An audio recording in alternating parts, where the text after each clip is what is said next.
campur aduk. Kalau ente main campur aduk di film bisa nggak? Enggak lah. Coba di film misalnya siapa nih? Ya katakanlah aktor yang terkenal sekarang siapa? Aliando. Siapa? Dia kata gua. Aliando siapa tuh? Ya katakanlah tuh sebut salah satu tokoh sinetron yang paling terkenal sekarang. Pernah nonton TV Manusia serigala, ganteng-ganteng serigala. Iya, bisa nggak dalam satu film dia muncul dengan dua peran? Bisa nggak? Ya bisa aja kalau diganti-ganti gitu, dalam film bisa aja dipaksain gitu. Iya. Tapi kalau misalnya di dalam kehidupan yang nyata nggak bisa. Bisa pun jadi aneh kalau bisa ya.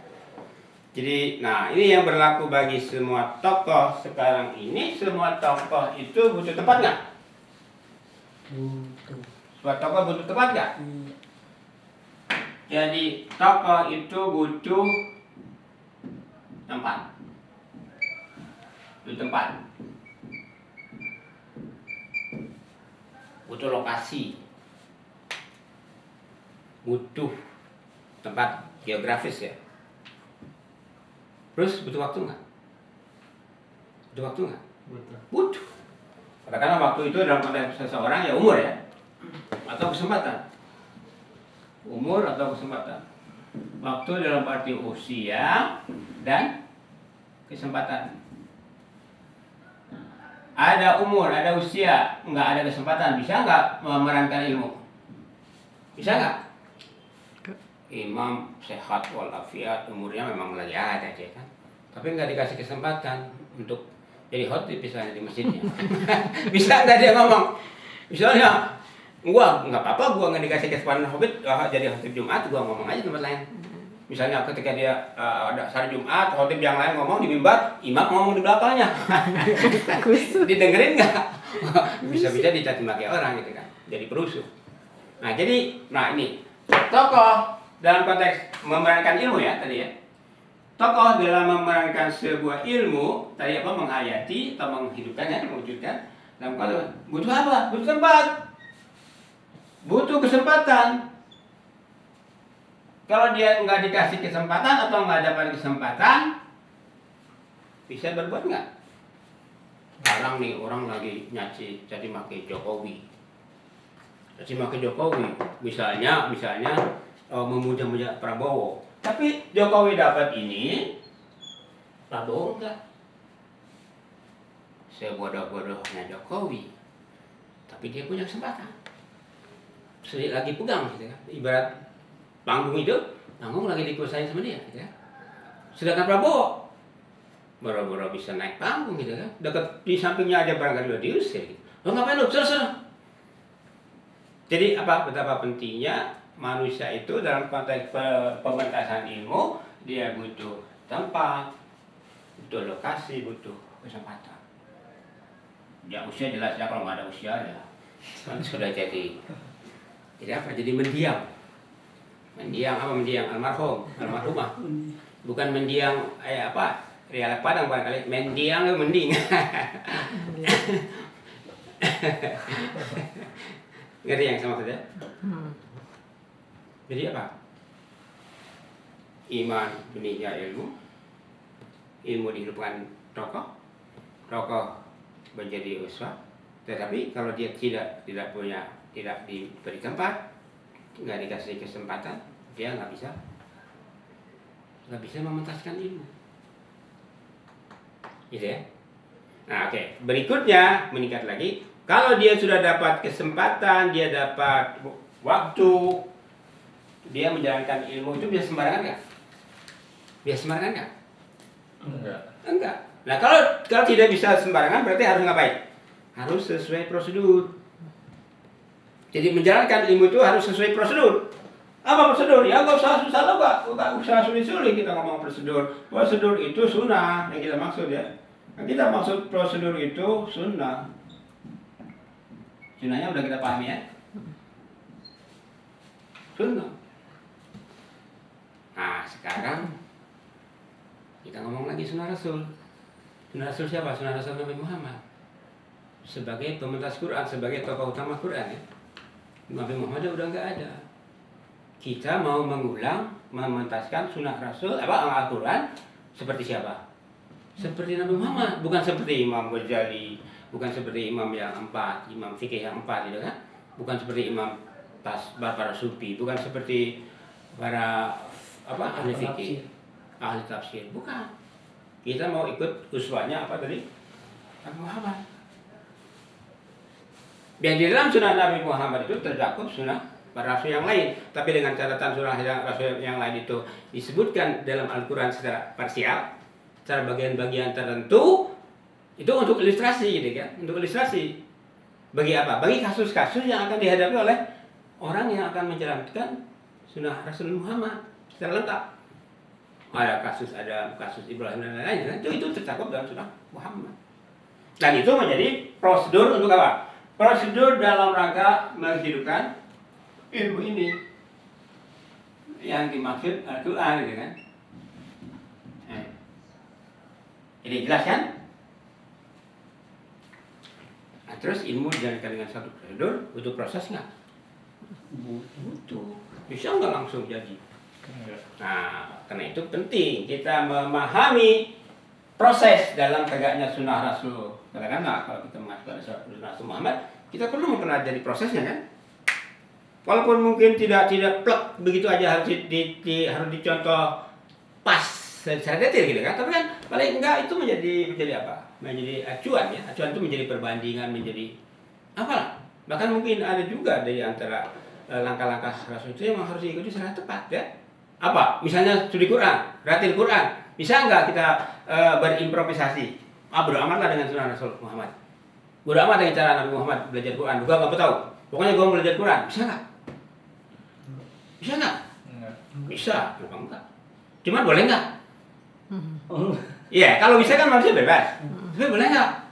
Pokoknya boleh nggak boleh masa bodoh lah. Nah itu udah berarti dia udah nggak prosedural ya. Kalau udah ngomong boleh nggak boleh masa bodoh, itu dia nggak mau ikut prosedur, nggak mau ikut sunnah. Berarti mau gue, mau liberal, tidak mau muslim, tidak mau pasrah, ya, tidak mau patuh, tidak mau berbuat tepat, tidak mau solih, beramal solih. Jadi beramal solih itu apa? Mengikuti apa? Mementaskan ajaran Allah mulai dari awal sampai akhir dengan mengikuti prosedur. Prosedur siapa? Prosedur Rasulullah. Nah, kalau figur Rasulullah sudah dikesampingkan, sudah diabaikan gitu ya, langkah-langkah Rasulullah misalnya ratil Quran, dia itu kan udah jelas adanya di surat Al-Muzammil ya, adanya di Quran. Ratilil Qur'ana tartila. Nisfahu aw inqus minhu qalila aw zid alaihi. Ratilil Qur'ana tartila. Kapan? Pada malam hari. Nah ini kan kita nawar kan, malam hari gua nggak kuat begadang misalnya. Malam. Lagi jadi satpam gitu. Wah tawar menawar terus. Akhirnya tawar menawar terus kan sampai dengan mengabaikan prosedur kan. Kalau gitu bisa jadi nggak? Ya imannya. Ya jadi, tapi iman batil. Ya sih jadi, tapi iman batil. Nggak ada yang nggak jadi. Kan kemungkinannya kalau dahak batil kan. Bikin kue bolu, kalau enggak sukses kan jadi kue juga kan, angus.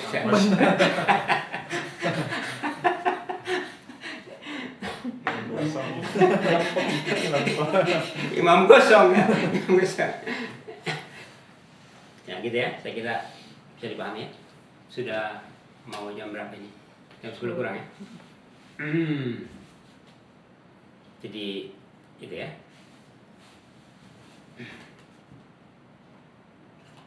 Ya terakhir tadi ya, kita kembali kepada hadis yang kita kutip pertama kali. Tadi apa? Pertama pada awal tadi.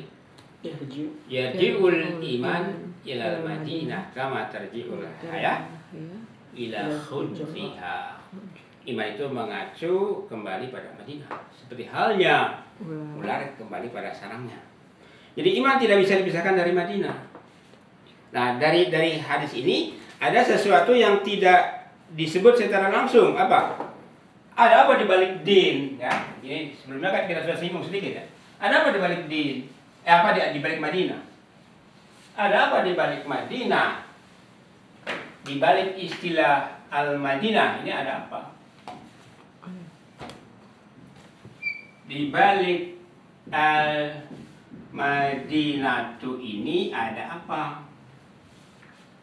Kalau kita kaji secara ilmu sharaf, Madinah itu adalah isim makan. Kata yang menyatakan tempat. Tempat apa? Nah ini, tempat apa? Kita usut. Madinah. Dari mana kita bisa menemukan kata Madinah? Mari kita sedikit kita singgung ya. Madinah itu dari dana, jadinu, dinan. Dinan. Nah, dinan itu ini kan masdar ya bentuknya. Masdar itu selalu mansub. Kenapa? Karena masdar itu ismun mansubun. Jadi kalau ada orang menulis masdar misalnya yang aslinya itu fa'lan menjadi fa'lun atau fi'lun, itu salah. Kalau masdar dibikin marfu salah. Karena menurut siapa? Yang ngarang apa itu, Mam? Al-Ajurumiyah. Dalam kitab Al-Ajurumiyah yang walaupun buku itu kecil tetapi jadi acuan hampir semua pengkaji bahasa Arab gitu kan. Itu dikatakan bahwa masdar itu ismun mansubun. Harus selalu masuk. Nah, kalau mau dibikin marfu menjadi dinun, maka ini namanya bukan masdar lagi. Ini sudah menjadi isim nakirah. Nah, kalau isim nakirah ini mau didefinitifkan, maka ditambah dengan alif dan lam sehingga menjadi abdi, dan dinun menjadi abdi. Nah, terus kita usut tadi dan berarti kalau kita usut dan yadilu dinan ini akan bertemu dengan isim makannya. Isim makannya itu madinun. Apa madinun? Kalau di pola yang kita pelajari, isim makan itu maf'alun ya. Maf'alun, isim zamannya maf'alun juga. Tetapi ingat, masjidun. Ya. Sajada yasjudu, isim makannya masjidun, bukan masjadun ya. Bukan maf'alun tapi maf'ilun. Berarti isim makan itu bisa maf'alun, bisa maf'ilun.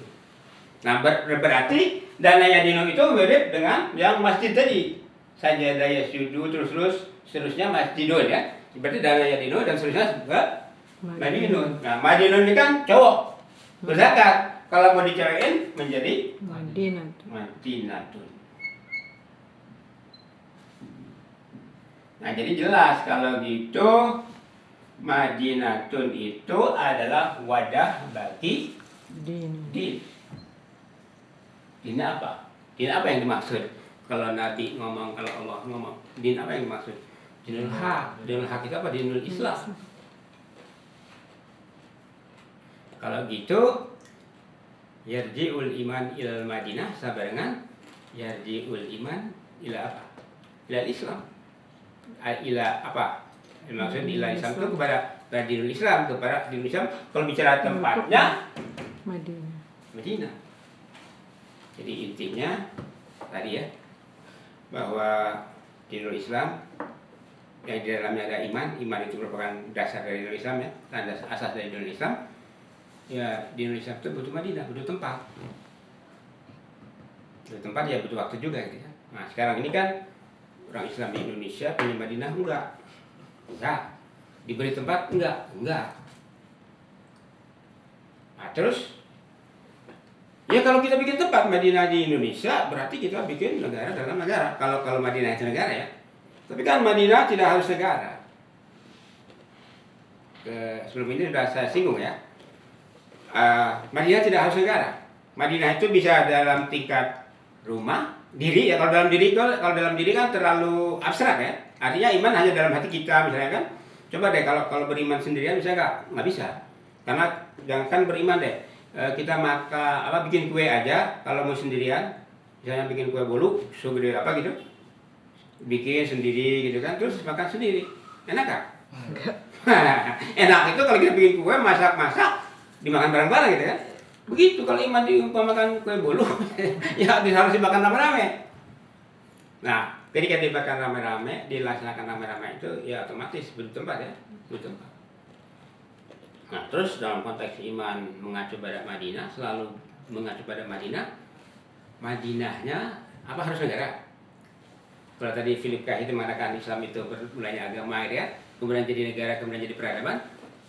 Nah, sekarang kita umat Islam di Indonesia yang sekian puluh persen itu apa harus bikin negara dalam negara? Jawabannya apa?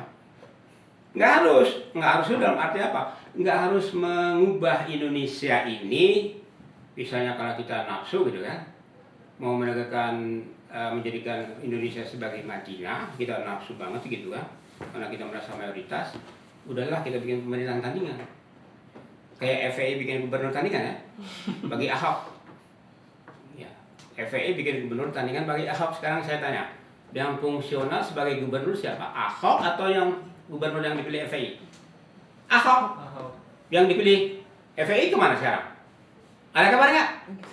Ada kerja nggak? Bisa kerja nggak? Ya kerja sekerja-kerjanya bisa aja. Tapi bisa fungsional nggak bikinin KTP macam-macam gitu kan? Bisa nggak? Nggak bisa. Berarti ya itu, mohon maaf, FPI Anda melakukan kesalahan yang sangat bisa-bisa nanti sangat memalukan umat Islam sendiri gitu kan? Karena Anda sudah melakukan sesuatu yang tidak prosedural, tidak sesuai dengan sunnah Rasul. Artinya kalau Anda baca sunnah Rasul, pelajari sunnah Rasul, misalnya ketika di Makkah, Nabi Muhammad nggak dikasih tempat kan? Nggak dikasih tempat, lalu merebut enggak? Enggak. Hijrah ke Madinah. Hijrah ke Madinah jadi penjajah bukan? Hijrah karena diundang, bukan datang sebagai penjajah. Karena diundang. Artinya diundang itu kan sebenarnya diberi tempat dan diberi kesempatan. Sekarang di Indonesia kita diberi kesempatan nggak bikin Madinah. Ya kalau Madinah dalam konteks negara nggak dikasih. Tapi sekarang coba gampangnya, kita sholat dilarang nggak? Bikin masjid dilarang nggak? Bikin pesantren dilarang nggak? Bikin sekolah dilarang nggak? Sekarang bikin desa yang katakanlah seperti yang saya katakan sebelum ini. Ada seorang tokoh yang membangun sebuah permukiman yang bernama Islamic Village. Saya nggak tahu persis di mana, di Tangerang apa di Bekasi. Saya belum lihat. Tapi saya pernah dengar orangnya ngomong ketika dia di Masjid Al-Azhar, misalnya dulu saya masih remaja, dia mau bikin Islamic Village, dia mau bikin. Cuma saya nggak tahu persis Islamic Village itu seperti apa, di dalamnya apa yang terjadi. Tapi kan yang jelas boleh membuat sebuah permukiman yang Islamik gitu ya. Ya biar keren kan, jadi Islami jadi Islamik ya. Kalau Islami Arabi, kalau Islamik Inggris gitu kan. Kerenan. Aneh kan? Muslim kok acuannya ke Inggris-Inggrisan ya. Village sebenarnya. Anti Arab, village. Ya soalnya kalau dinamain Darul Islam ya salah. Bukan salah ya. Bukan salah, itu apa? Ekstrim atau ya Kuno. Iya. ada trauma dengan istilah itu gitu. Makanya kemungkinan dia tahu trauma itu, dia merasakan Darul Islam itu padahal bagus dari Allah gitu kan istilahnya kan. Al-Quran ada istilah Darussalam juga kan. Wallahu yad'u ila Darussalam kan ada kan. Wah, di Indonesia wah itu traumatis kaitannya dengan Islamnya Kartosuwiryo gitu kan. Ya, makanya dia mau bikin Darul Islam juga tapi dengan nama yang disamarkan Islamic Village. Islamic apa? Islami. Village Darun Islamiun. Darul Islam juga. Gitu ya. Jadi boleh.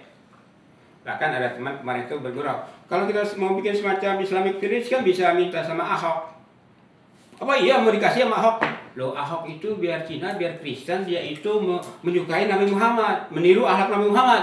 Seperti yang dia katakan itu kan, dia suka dengan akhlak Nabi Muhammad itu apa? Apa? Yang 4 itu? Sidik, amanah, fatona, apa lagi? Apa? Abror. Coba, sidik, amanah, fatona. Abror bukan. Coba saya nggak tahu urutan persisnya, saya nggak hafal. Sidik, amanah, fatona, tabligh. Ada lagi satu yang jarang disebut, syariah.